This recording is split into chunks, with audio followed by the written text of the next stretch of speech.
Praise the lord. મિત્રો, આજે આપણે માર્કની સુવાર્તા તેનો 8મો અધ્યાય અને તેની 15મી કલમમાંથી પ્રભુના વચનો જોવાના છે. વચન આ પ્રમાણે છે: અને તેમણે તેઓને આજ્ઞા આપી, જોજો, ફરોશીઓના ખમીરથી તથા હેરોદના ખમીરથી સાવધાન રહો. આમીન. આ પ્રભુનું વચન છે. માર્ક 8 અને તેની 15મી કલમ.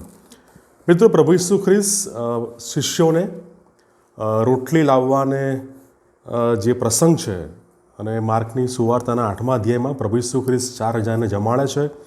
ત્યારબાદ 14મી કલમથી જે આગળનો ભાગ છે, અને હોડીમાં એ શિષ્યો સાથે છે, અને તેઓને પાસે હોડીમાં એક કરતાં વધારે રોટલી નહોતી. અને એ પ્રસંગ દરમિયાન પ્રભુ ઈસુ ખ્રિસ્ત શિષ્યોને કહે છે, જોજો, ફરોશીઓના ખમીરથી તથા હેરોદના ખમીરથી સાવધાન રહો. આ પ્રભુ ઈસુ ખ્રિસ્ત તેમના શિષ્યોને ચેતવણી આપે છે. શા માટે પ્રભુ ઈસુ ખ્રિસ્ત એમના શિષ્યોને હેરોદના ખમીરથી, ફરોશીઓના ખમીરથી સાવધાન રહેવાનું કહે છે? બાઇબલમાં જ્યારે પણ આપણે ખમીર વિશે જ્યારે વાંચીએ છીએ, ત્યારે ખમીર એને પાપ અને પાપના પ્રભાવની સાથે સાંકળવામાં આવે છે. ખમીર ઇંગ્લિશમાં શબ્દ છે લીવન. એ ખમીર એ ધીરે ધીરે શાંતિથી વધે છે, અને ખમીરની સાથે એની સાથે જે કોઈ પણ જોડાય, સંકળાય, તે બધી વસ્તુઓમાં પણ એ ખમીર એ ફેલાય છે. એટલે કે જે કોઈ પણ બાબત એ ખમીરના સંપર્કમાં આવે છે, તે બધામાં એ ખમીર ત્યાં એ ફેલાય છે. અને નવા કરારમાં તો ખમીરને હમણાં જ કીધું તે પ્રમાણે પાપ અને એ પાપની દુષ્ટ પ્રભાવનું એ પ્રતીક છે. ફરોશીનું ખમીર. શા માટે પ્રભુ ઈસુ ખ્રિસ્ત ફરોશીના ખમીરથી સાવધાન રહેવાનું કહે છે? કારણ કે ફરોશીઓનું ખમીર, એ ખમીરમાં તેઓનું ખોટું શિક્ષણ, માથી 16મો અધ્યાય 12મી કલમ, ખોટું શિક્ષણ અને તેઓનું દંભી અને ઢોંગી વર્તન એ એમના ખમીરમાં એ સમાયેલું છે. એમનું વર્તન અને એમનું એ ખોટું શિક્ષણ એ એક પ્રકારનું એ ખમીર છે. અને પ્રભુ ઈસુ ખ્રિસ્ત શિષ્યોને એમના વિશે ચેતવણી આપે છે કે ભાઈ, જેમ પેલા ફરોશીઓ ખોટા શિક્ષણ, દંભી અને ખોટા જીવનમાં ફસાયેલા છે, એ પ્રમાણે તમે એવું ના કરતા.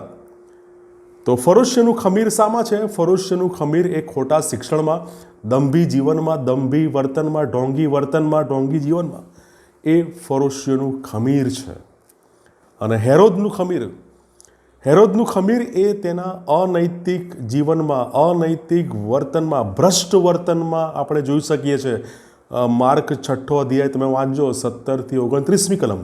એ હેરોદ એ પોતાના ભાઈની પત્નીને રાખે છે, અને ફક્ત એ પોતાના ભાઈની પત્નીને રાખે છે એટલું નહીં, પણ એ હેરોદે તો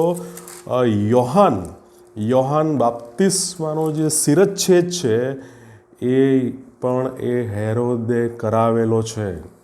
હેરોદે યોહાન બાપ્તિસ્મને પણ એનું માથું એ ત્યાં એનો શિરચ્છેદ કરવાની આજ્ઞા આપે છે.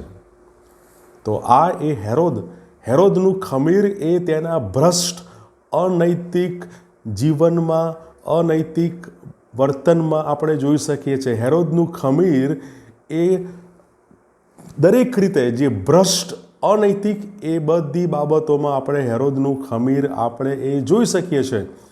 અને માર્કની સુવાર્તા 3જા અધ્યાયમાં અને તેની 6ઠી કલમમાં ફરોશીઓ અને આ હેરોદીઓ એ ખ્રિસ્ત વિરુદ્ધ એ ભેગા થાય છે, એકઠા થાય છે, અને ખ્રિસ્તની વિરુદ્ધ એ લોકો ત્યાં ઠરાવ કરે છે.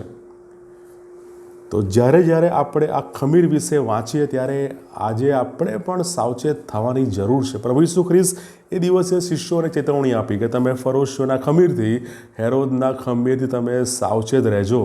કારણ કે ખમીરનો જે સ્વભાવ છે એ ધીરે ધીરે એ વધે છે, અને એના સંપર્કમાં જે કંઈ પણ આવે છે એ બધામાં એ ફેલાતું જાય છે.